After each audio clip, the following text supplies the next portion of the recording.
আসসালামু আলাইকুম প্রিয় দর্শক, আমি মোহাম্মদ ওসমান গনি। আপনারা সকলে কেমন আছেন? আপনাদের সুস্বাস্থ্য কামনা করি।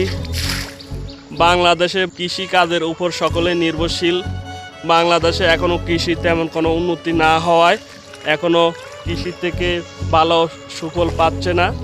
হ্যাঁ, যদি কৃষিকে আরও অবকাঠামোভাবে উন্নতি করা যায় তবে কৃষি খাতে আরও উন্নতি করা সম্ভব।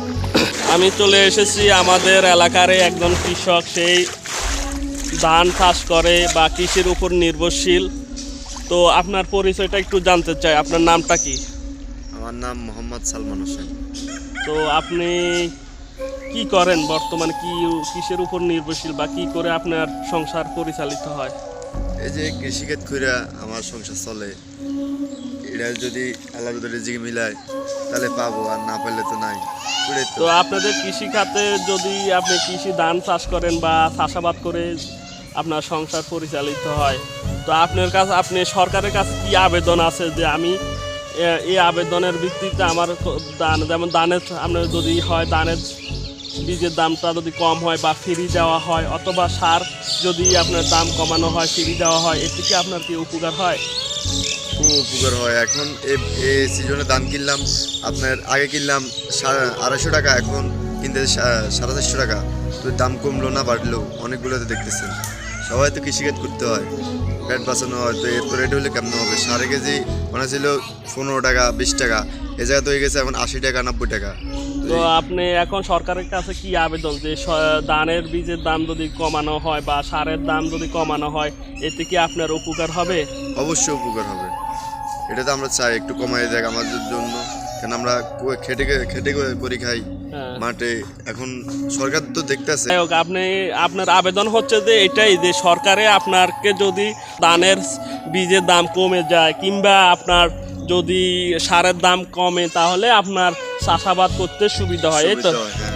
তো আমি এই ভিডিওর মাধ্যমে জানাতে চাই যে আমাদের এলাকাতে আমি এসেছি, এখন এখানে অনেক কৃষকের সাথে কথা বলেছি। বেশিরভাগে বলতেছে যে সারের দামটা যদি কম হয় কিংবা ধানের বীজটার দাম কম হয় তাহলে সুবিধা হয়, এবং কি যদি বিদ্যুতের মিটারগুলো যদি সুন্দরভাবে কৃষকের কাছে পৌঁছায় দিতে পারে তাহলে তারা উপকৃত হয়। তো সালমান শাহ, আপনি এই চাষাবাদ করে জীবনে কি পেয়েছেন? আলহামদুলিল্লাহ খুব ভালোই আমার সংসার চলতেছে, আর কিছু জমা রাখতেছি ওইটাই। আচ্ছা, এখন যে হিসাবে মানে চলতেছে, এখন জমাও রাখতে পারবো না, মনে চলতে পারবো না। তাহলে এখন আপনার একটু সমস্যা হচ্ছে, তাই তো? হ্যাঁ হ্যাঁ, তো অবশ্যই। এই সমস্যার জন্য আপনার কি সরকারের কাছে কি আবেদন থাকতে পারে?